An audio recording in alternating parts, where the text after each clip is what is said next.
하나님께서 막 힘을 주시는 것 같습니다. 너무 귀하고 은혜로운 찬양 감사합니다. 올해 마지막 주일입니다. 한결같이 예배의 자리를 지켜오신 여러분에게 하나님의 큰 은혜와 사랑이 늘 함께 하시기를 주님의 이름으로 축원합니다. 마지막이라는 것이 참 중요한 시간이죠. 우리가 유종의 미를 거두어야 한다, 그런 말이 있습니다. 마지막이 참 중요합니다. 그리고 또 마지막이 중요한 이유는 이 마지막은 또 새로운 시작이기도 하기 때문에 중요하죠. 시작이 반이다, 이런 말이 있습니다. 시작이 얼마나 중요합니까? 그래서 이번 한 주간 한 해를 보내고 새해를 준비하는 이 시간, 어느 때보다도 귀한 시간입니다. 우리가 잘 보내고 잘 맞이하는 지혜로운 삶이 되시기를 축원합니다. 우리가 잘 보내고 잘 맞이하는 이 흐름이 참 중요합니다. 시냇물이 졸졸졸 흘러가는데 이 시냇물이 썩지 않는 이유는 잘 흘러가기 때문에 그렇습니다. 이 물이 흐르지 않고 고여 있으면, 멈춰 있으면 보내지도 못하고 새로운 물을 맞이하지도 못하는 그런 고여 있는 물은 썩기 마련입니다. 우리 인생도 마찬가지예요. 사람들이 잘 보내지 못하고 새롭게 잘 맞이하지 못하면 사람의 인생은 병이 드는 것입니다. 그래서 우리가 잘 보내고 잘 맞이하는 것이 참 중요한 일입니다. 오늘 본문의 말씀에도 그런 말씀이 나오죠. 뒤에 있는 것은 잊어버리고 앞에 있는 것을 잡는 그런 삶이 돼야 하는 것입니다. 자꾸 과거에 매여 있는 삶을 살아선 안 돼요. 잊어버려야 될 것은 잊어버리고 보내야 될 사람은 보내고 맞아들여야 될 일은 맞아들이고 맞아야 될 사람은 또 맞이해야 되고 우리가 보내고 맞이하는 일이 참 중요하다라는 것입니다. 근데 사람들은 잊어야 할 것을 잘 잊지 못하고 잊지 말아야 할 것은 잘 잊는 그런 경향이 있습니다. 우리가 흔히 듣는 말 가운데 그런 말이 있어요. 은혜는 강물에 새기고 원수는 바위에 새긴다, 이런 말이 있습니다. 잊지 말아야 될 은혜는 강물에 새겨서 강물이 흘러가면 잊어버리듯이 은혜를 잘 잊어버려요. 하나님의 은혜도 잘 잊어버리고 누군가가 나에게 베풀어 준 그런 귀한 사랑의 은혜도 잘 잊어버려요. 어머니의 은혜, 부모님의 은혜도 잘 잊어버려요. 근데 원수는 바위에 새겨요. 야, 너 30년 전에 나한테 그 독한 말 한마디 한 거, 그 30년 벼르다가 30년 뒤에 찾아가서 막 때리기도 하고 죽이기도 하고, 이 사람의 원수, 미워하는 마음은 바위에 새기는 그런 잊지 않는 사람, 잊어야 될 것은 잊지 못하고 잊지 말아야 될 것은 잊어버리는 그런 어리석음이 있을 때 그 사람의 삶은 병들고 그 사람의 인생은 망가지는 것을 많이 볼 수가 있습니다. 그래서 우리가 오늘 한 해를 보내고 새해를 준비하는 이때에 우리가 잊어야 될 것, 잊지 말아야 될 것, 새해를 어떻게 맞이해야 될까? 예전에 어떤 집사님이 저한테 그런 말씀 하시더라고요. 목사님, 저희 아버지가 얼마 전에 돌아가셨는데 그 아버지가 참 좋으신 분이셨어요. 아버지가 사업하시는 분인데 너그러워서 어려운 사람 잘 도와주고 돈 필요하다 그러면 잘 빌려주고 그런 분이셨어요. 근데 그런 분이 사업도 잘 하셨는데 갑자기 돌아가셨어요. 그러니까 아버지가 돌아가시고 나니까 목사님, 세상에 사람들이 이럴 수 있습니까? 하고 아들 집사가 얘기를 해요. 왜요? 아버지가 그렇게 많은 사람들 도와주고 돈도 빌려주고 어려운 사람에게 베풀었는데 아버지가 갑자기 돌아가시니까 돈 갚으러 오는 사람은 한 명도 없는데 빌려준 돈 받으러 오는 사람은 왜 그렇게 많은지 모르겠습니다, 그런 얘기를 하시는 거예요. 그러니까 사람들이 아버지에게 돈 빌려줬다고 아들한테 와서 돈 내놓으라는 사람은 너무 많은데 아버지가 그렇게 많이 베풀고 빌려줘도 받은 사람은 싹 입 다물고 아무도 찾아오지 않더란 것이죠. 세상 사람들의 마음이 그런 것인가 하는 생각을 해보게 되어집니다. 물론 안 그런 사람도 있어요. 예전에 읽은 그 이야기 가운데 그런 이야기가 있었습니다. 프랑스의 1300년대 이제 필립 왕이라는 왕이 있었는데 이 왕이 유대인들을 다 추방했어요. 유대인들은 나라가 로마에 망하고 나서 사방이 많이 흩어졌지만 이 흩어진 이 유대인들은 가는 곳곳마다 핍박을 많이 받았어요. 특히 유럽에서는 말할 수 없는 핍박을 받았어요. 예수님을 죽인 민족이기 때문에 유럽이 기독교화되고 나선 기독교인들에 의해서 굉장히 많은 핍박을 받았죠. 프랑스 필립 왕이 유대인들은 이틀 내로 다 프랑스 땅을 떠나라, 남아있는 유대인들은 다 죽이겠다, 이렇게 한번 영을 내린 적이 있습니다. 유대인들은 이틀 만에 다 떠나야 되는데 이틀 만에 어떻게 떠납니까? 집도 팔아야 되고 재산도 정리해야 되는데 할 수가 없는 거예요. 재산 가지고 가다가 걸리면 다 빼앗기고 죽어요. 그럴 때 유대인 가운데 한 명이 보석 가게를 했는데 자기가 그 많은 보석을 다 모아가지고 이걸 가지고 가다가 죽게 생겼으니까 옆집에 사는 기독교인, 참 믿음도 좋고 믿을 만한 이웃이 있었는데 그 이웃에게 보석 가방을 맡깁니다. 이 보석 가방을 맡기고 나서 잘 부탁합니다. 내가 언젠가는 돌아오겠습니다. 이 떠난 유대인은 한 30년이 지나서 필립 왕이 죽고 나서 30년이 지나서야 돌아오게 되어집니다. 돌아와서 자기가 보석 가방을 맡겼던 그 사람을 찾아갑니다. 근데 그 사람은 이미 이사를 가고 없어요. 그래서 수소문해서 겨우겨우 찾았더니 저 어디 뒷골목 정말 초라한 집에서 병이 걸려 죽어가는 거예요. 그래서 이 유대인은 이 사람 집이 쫄딱 망하고 저렇게 가난하고 초라하고 병들고 죽어가기 때문에 이미 자기 재산을 다 탕진한 걸로 생각하고 찾아가서 이야기합니다. 내가 돌아왔소이다. 당신 꼴이 이게 뭡니까? 하고 인사를 하고 돌아서는데 그 병든 사람이 붙들더라는 것이죠. 잠깐만요. 왜요? 당신 돌아오기만을 기다렸습니다. 당신에게 꼭 돌려줘야 하기 때문에 내가 죽지 못하고 기다렸습니다. 하고 자기 침대 밑에서 그 맡겨두었던 보석 가방을 돌려주더라는 것이죠. 그럴 때 이 유대인은 그 보석 가방의 절반을 그 사람에게 주면서 당신은 나의 가족입니다. 당신 가족들, 자손들 내가 다 책임지고 돌보겠습니다. 하고 보답을 했다는 것이죠. 우리가 정말 잊지 말아야 될 것, 또 우리가 잊고 살아야 될 것을 잘 구분하는 것이 지혜예요. 사람들이 잊어야 될 것을 잊지 못해서 병들어가는 사람들이 얼마나 많습니까? 정말 과거의 것들, 잊어버려야 될 사람들, 잊지 못해서 고통스러워하고 잊지 말아야 될 것을 잊어버려서 또 주변에 많은 사람들에게 아픔을 주는 일들도 많이 있죠. 그래서 우리가 오늘 이 본문의 말씀을 통해서 우리가 한 해를 보내고 새해를 준비할 때 우리가 과연 어떻게 맞이해야 될 것인가? 먼저 이 빌립보서는 사도 바울이 기록한 서신이에요. 사도 바울이 옥중서신, 옥중에서 쓴 서신입니다.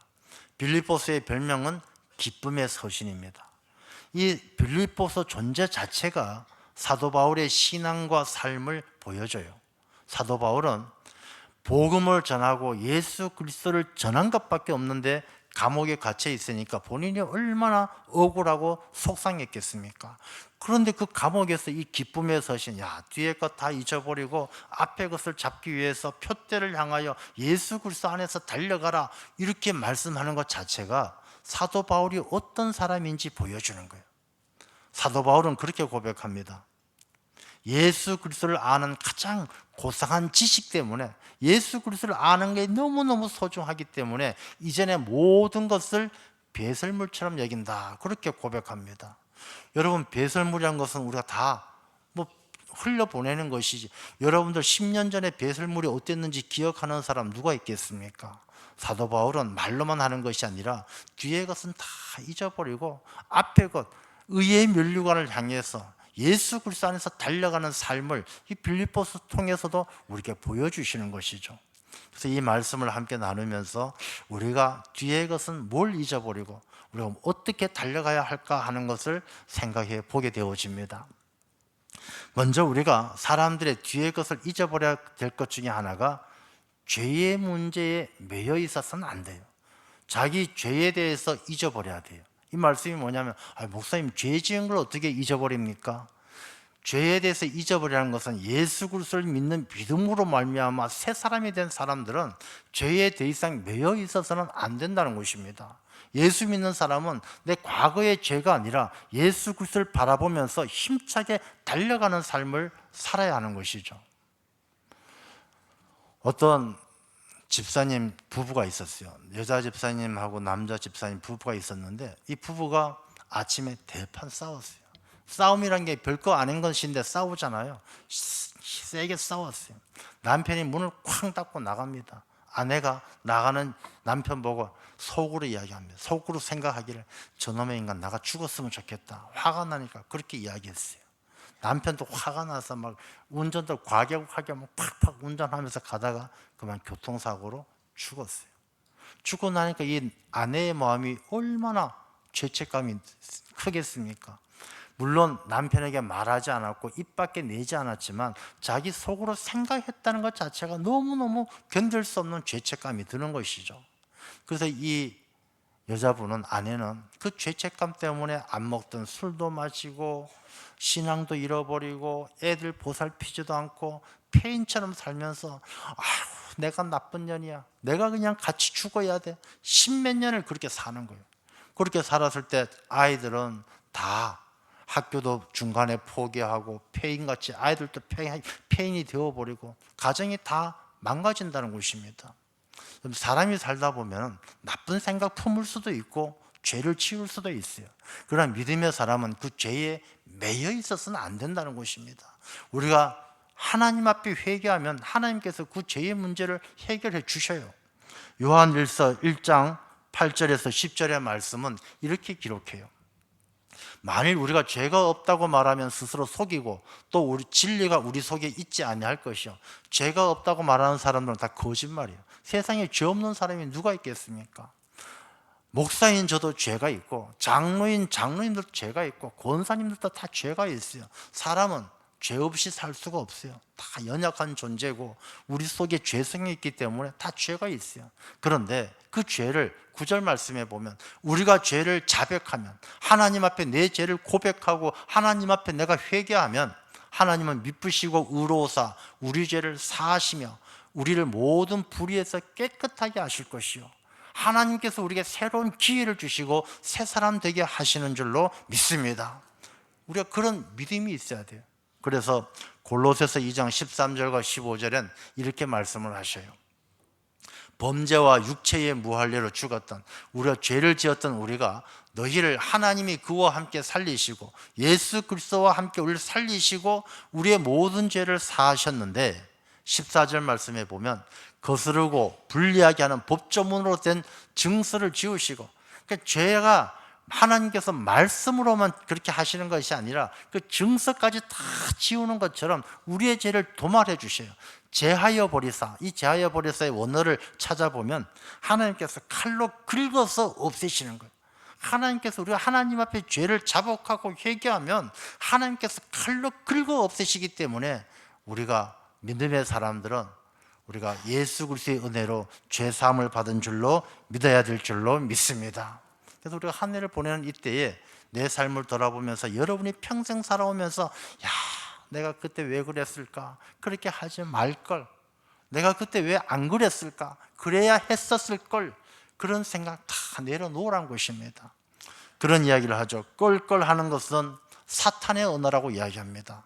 이미 지나간 것, 돌이킬 수 없는 시간 속에 매여가지고 사탄은 아이고 그렇게 하지 말아야 했을 걸, 그렇게 했어야 될 걸 하면서 사람들의 마음을 과거에 묶어놔요. 과거에 다 묶어놔서 앞으로 나아가지 못하게 하는 거예요.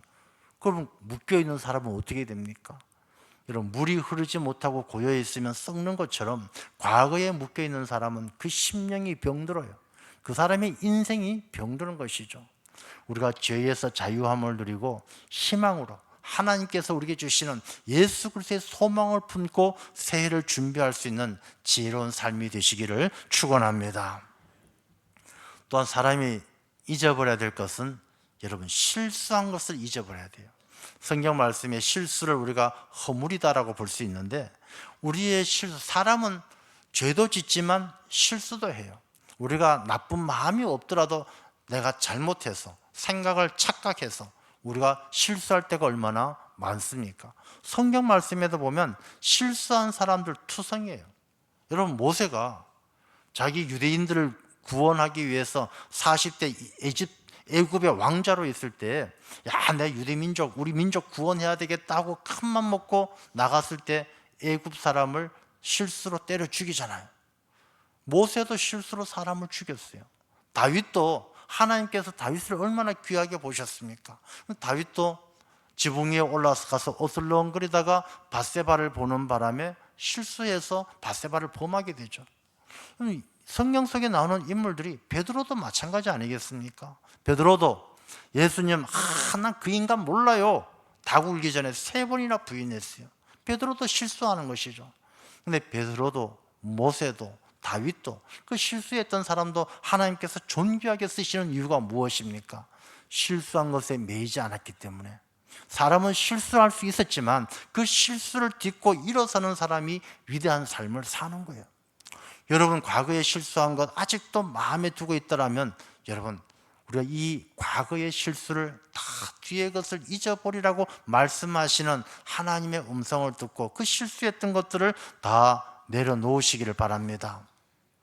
사람이 살면 실수할 수 있어요. 야, 그때 내가 무심코 내뱉은 그 말 하지 말았어야 되는데, 그 말 한마디 때문에 자식이 빗나가고, 그 말 한마디 때문에 친구하고 관계가 끊어지고, 야, 내가 그때 그 말을 왜 했을까? 여러분, 이젠 그걸 잊어버리셔야 돼요. 저는 이 말씀을 준비하면서 오늘 아침에도 이 말씀을 이렇게 생각하면서 내가 누군가에게 말 실수했던 사람들 있지 않았나 생각해 보니까 생각나는 게 있더라고요. 전화했어요. 야, 오늘 저녁에 만나자. 이번 주에 한번 만나자. 올해가 가기 전에 만나자. 약속 잡았어요. 여러분들도 한번 이 해가 가기 전에 여러분이 실수했거나 또 여러분이 너무너무 이렇게 속상한 일들이 남아있더라면 다 풀어버리고 뒤의 것은 잊어버리고 2026년 예수 그리스도의 소망을 품고 맞이할 수 있는 귀한 삶이 되시기를 축원합니다. 그 다음에 우리가 뒤의 것을 잊어버려야 할 것 중에 하나가 억울하고 화나는 일이에요. 저는 이렇게 아픈 거는 웬만해도 참아요. 그래서 누가 칼로 내 손가락 잘라갔구나. 아이고, 손가락 없어졌네 하고 참을 수 있겠어요. 근데 억울한 일은 못 참겠어요. 억울한 일은 조금만 생각해도 눈물이 핑 도는 거예요. 왜? 마음이 너무너무 아프니까. 손가락, 몸이 아픈 것보다 마음이 아픈 걸 견딜 수 없는 게 억울하고 화나는 일을 견디기 힘들죠. 여러분, 살아오시면서 억울하고 화나는 일들 왜 없겠습니까? 내가 잘못해서 나한테 억울한 일도 많아요. 그때 그 아파트 팔지 말았어야 되는데 팔고 나니까 2배, 3배 올랐어. 너무너무 억울해요. 야, 그때 그거 살까 말까 하다 안 샀는데 샀어야 되는데 너무너무 억울해요. 여러분, 억울한 일들, 지나간 일들 다 마음에서 내려놓으시기를 바랍니다. 성경 속에 요셉이라는 인물이 있어요.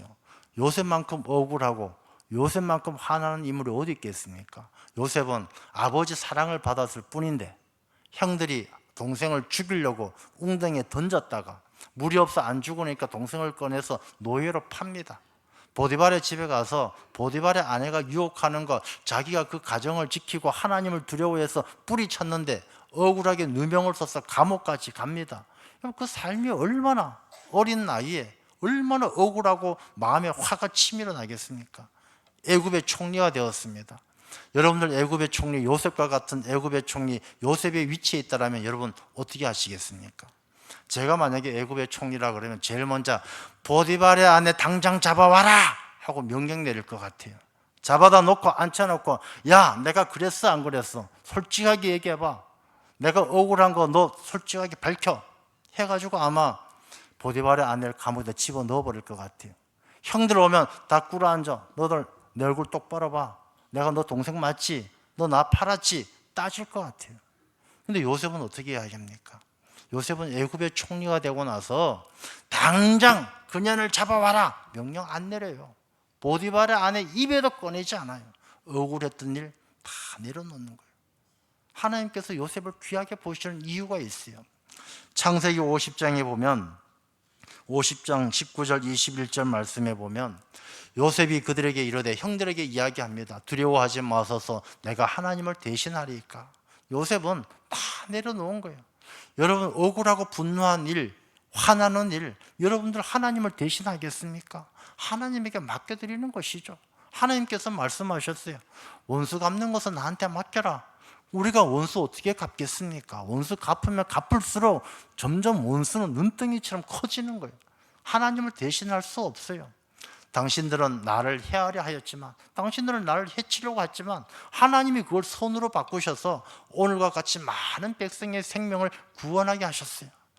이 요셉은 형들에게 억울하고 분노하는 그 일들 다 잊어버렸어요. 오히려 21절 말씀에 보면 당신들은 두려워하지 마소서, 내가 당신들과 당신들의 자녀를 기르리이다. 다 잊어버리고 형제들을 보살피는 거예요. 그러니 하나님께서 이 요셉을 위대한 하나님의 귀한 일꾼으로 쓰지 않을 수가 없었던 것이죠. 여러분 가운데 억울하고 화나는 일이 있다라면 다시 한번 깊이 생각해 보시고, 우리가 이 해가 가기 전에 한번 전화를 하거나 연락하세요. 해서 이제 그 억울하고 마음에 있었던 일들을 요셉과 같이 풀어버리셔요. 뒤의 것을 잊어버려야 됩니다. 거기에 매여 있으면 그 사람이 인생이 문제가 생기는 것이 아니라 거기에 매여 있는 내가 병들고 내가 아픈 거예요. 그래서 뒤의 것을 잊어버리고 앞의 것을 바라보면서 사는 것이 하나님께서 우리에게 주시는 삶의 자세예요. 그 다음에 잊어버려야 될 것이 있어요. 잘 들으셔야 됩니다. 그 다음에 잊어버려야 될 것이 가장 힘든 거예요. 우리가 죄 지은 것, 실수한 것, 억울한 것 잊을 수는 있어요. 애쓰면서 잊을 수 있어요. 그런데 잊을래야 잊혀지지 않는 것이 뭐냐 하면 자기가 잘한 거예요. 자기가 잘한 것, 선행을 베풀고 믿음을 잘 지켜오고 자기가 이때까지 잘했던 것도 잊어버려야 돼요. 왜 잊어버려야 되느냐? 이때까지 잘한 것을 기억하고 있는 사람은 앞으로 그것보다 더 잘할 수가 없어요. 자기가 예전에 내가 왕년에 이만큼 했어, 당일교회 내가 일으킨 거야, 당일교회 지난번 그 일들 내가 다 한 거야, 이런 생각 가지고 있는 사람은 점점 더 내리막으로 가는 거예요. 그 다음에 아무리 열심히 해도 점점 그 전보다 나아질 수 없어요. 우리가 잊어버리기 가장 힘든 것은 자기의 자랑거리고 자기가 잘했던 선행을 잊어버리는 것이 힘들어요. 내가 남편에게 잘해줬던 것, 그것만 생각하고 있으면 앞으로 남편한테 더 잘해주지 못해요. 내가 예전에 아내한테 프로포즈하고 선물 좋은 거 해준 거 생각하고 있으면 앞으로 더 잘해주지 못해요. 우리가 잘했던 걸 잊어버려야 돼요. 마태복음 6장에는 이렇게 말씀하셔요. 사람에게 보이려고 그들 앞에서 너희 의를 행하지 않도록 주의하라. 그러니까 사람들에게 자랑하고 사람들에게 보이려고 하는 사람들은 그러지 말라는 거예요. 왜냐하면 하늘에 계신 너희 아버지께 상을 받지 못하느니라. 그러니까 사람들한테 잘 보이려고 하면은 사람들이 너 대단하다, 너 잘났네, 그 말 듣는 것으로 끝이에요. 하나님께서 주시는 상을 받지 못해요. 그래서 우리가 다른 사람들 앞에 보이려고 그렇게 하면 안 된다는 것이죠. 2절 말씀에도 보면 그러므로 구제할 때에 외식하는 자가 사람에게서 영광을 받으려고 사람들한테 너 대단하다 이런 소리 들으려고 회당과 거리에서 하는 것 같이 너희 앞에 나팔 불지 말라. 여러분, 나팔 불면요, 나팔 부는 사람은 더 이상 이미 하나님의 상 받을 자격이 없어요. 나팔 부는 사람들 많잖아요. 내가 어떤 사람인데. 여러분, 모세를 한번 생각해 보세요. 모세가 광야에 들어갈 때 홍해바다를 건너가잖아요. 하나님께서 모세에게 이 지팡이를 들고 홍해바다 가르칠 때 밤새 동풍이 불어 홍해바다 쫙 열렸습니다. 그 당사자가 모세예요. 여러분, 모세 입장에서 광야 40년 동안 지나가면서 유대인들 모아놓고 너희들 나 모르냐? 내가 왕년에 홍해바다를 열었던 사람이 나야. 얼마든지 그렇게 말할 수 있었겠죠. 근데 모세는 한 번도 자기가 홍해바다 열었다고 자랑 안 해요. 나팔 불지 않아요. 여러분, 우리는 홍해바다는 그냥 조그만 일 하나 해놓고 얼마나 나팔을 부는지 몰라요. 여러분, 나팔 부는 사람은 이미 그 상을 나팔 부는 걸로, 사람들한테 인정받는 걸로 다 상 받았고 하나님이 주시는 상을 받지 못하는 거예요. 그러니 우리가 나팔을 불거나 사람에게 보이려고 자기 선행을 자랑하는 일을 해야 되겠습니까? 하지 말아야 되겠습니까? 자기 선행을 잊어버리는 게 지혜로운 거예요. 잘났던 거, 내가 옛날에 공부 잘했어, 필요 없어요. 나 옛날에 신앙생활 열심히 했어, 필요 없어요. 뒤에 것은 다 필요 없어요. 우리가 뒤의 것은 잊어버리고 앞의 것, 표대를 향하여 예수 그리스도 안에서 달려가는 신앙인이 되어야 할 줄로 믿습니다. 우리가 뒤의 것에 매여 있으면 안 돼요. 그래서 우리가 한 해가 저물어가는 이때에 여러분들 과거에 죄, 실수, 억울한 것, 잘난 것, 잘했던 것 다 이젠 툭툭 털어버리셔요. 자, 그리고 우리가 앞으로 어떻게 살아야 되느냐? 표대를 향하여 그리스도 예수 안에서. 표대를 향한다는 것은 방향이죠, 방향. 우리가 어떤 방향으로 가느냐. 여러분, 인생의 방향이 중요해요. 아무리 열심히 살아도 방향이 잘못되어져 있으면 안 되는 거예요. 예전에 보면 대전에 발발이라고 성폭행범이 있었어요. 대전 발발이 아마 여러분들 한 번쯤 들어보셨을 것 같은데, 성폭행범인데 뭐 건수가 한 뭐 백수십 건이었어요. 근데 이 사람이 진짜 사람들 보기엔 나쁜 사람이었느냐? 그렇지 않아요. 낮에는 엄청 성실한 직장인이에요.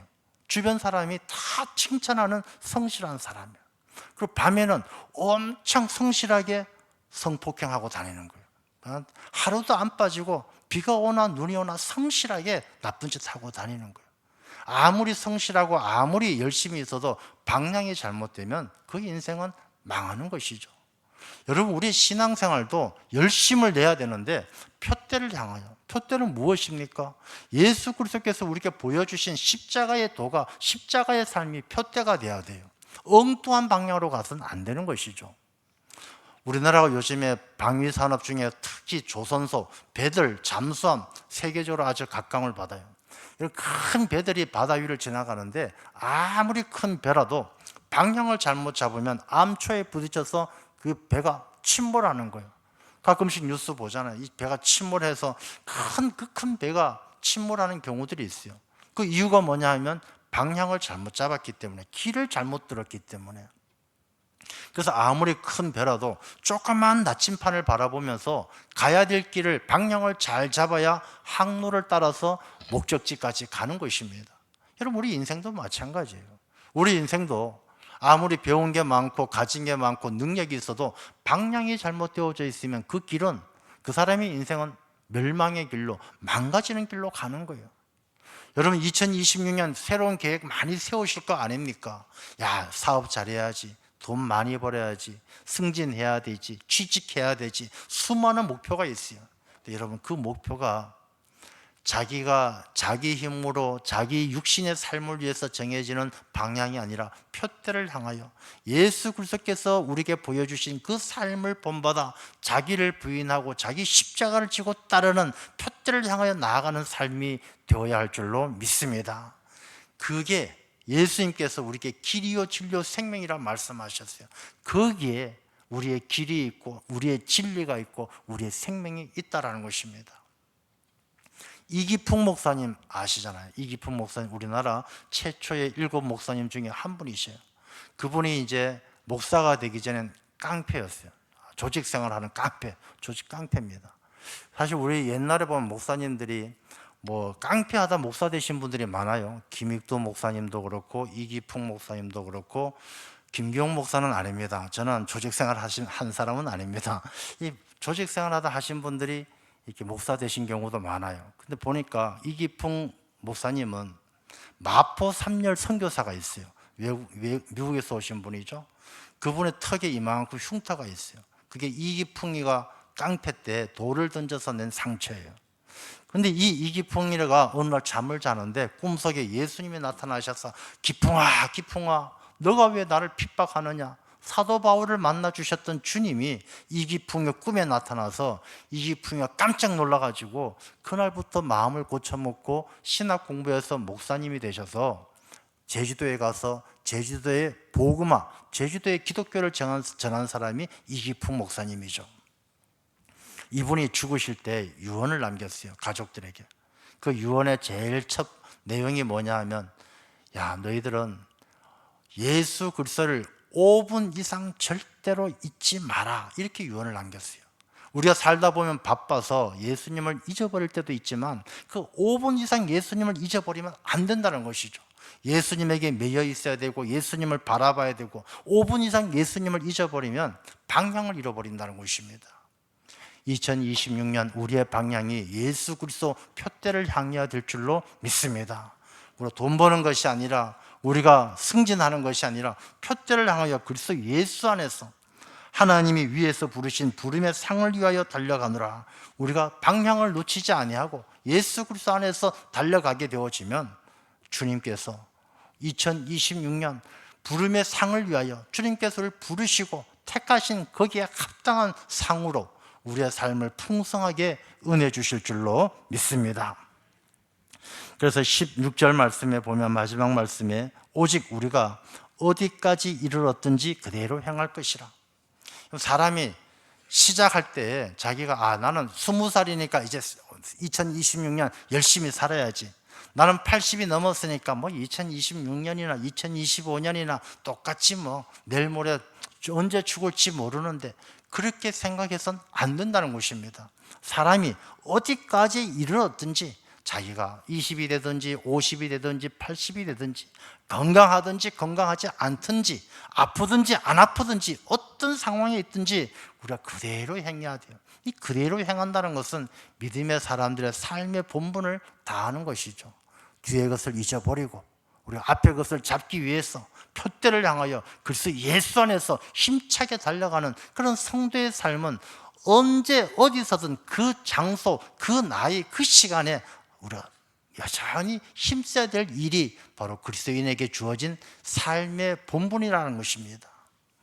우리가 2026년을 맞이하는 우리가 그런 결단이 우리에게 있어야 할 줄로 믿습니다. 사람은 초심도 중요하지만 이 초심을 가지고 열심히 사는 열심도 중요하고, 열심을 하다가 중심을 잃어버리는 사람도 있는데 중심도 중요해요. 그 중심 잡고 열심히 사는 사람에겐 뒷심도 중요해요. 우리가 처음부터 끝까지 초지일관 변함없이 믿음을 지켜가는 그런 사람에겐 2025년도 한결같고 2026년도 한결같이 표대를 향하여 달려가는 그리스도인이 될 줄로 믿습니다. 2026년 그런 주님의 은혜가 함께하는 삶, 주님 바라보고 살아가는 여러분의 삶이 뒤의 것을 다 잊어버려지는, 우리가 과거에 잘못한 것, 아팠던 일, 힘들었던 일, 억울하고 분한 그런 모든 일들 다 잊어버리고 2026년 주님의 품 안에서 부름의 상을 받는, 하나님이 주신 큰 복을 누리는 축복의 한 해가 되시기를 주님의 이름으로 축원합니다. 하나님 아버지 감사합니다. 한 해가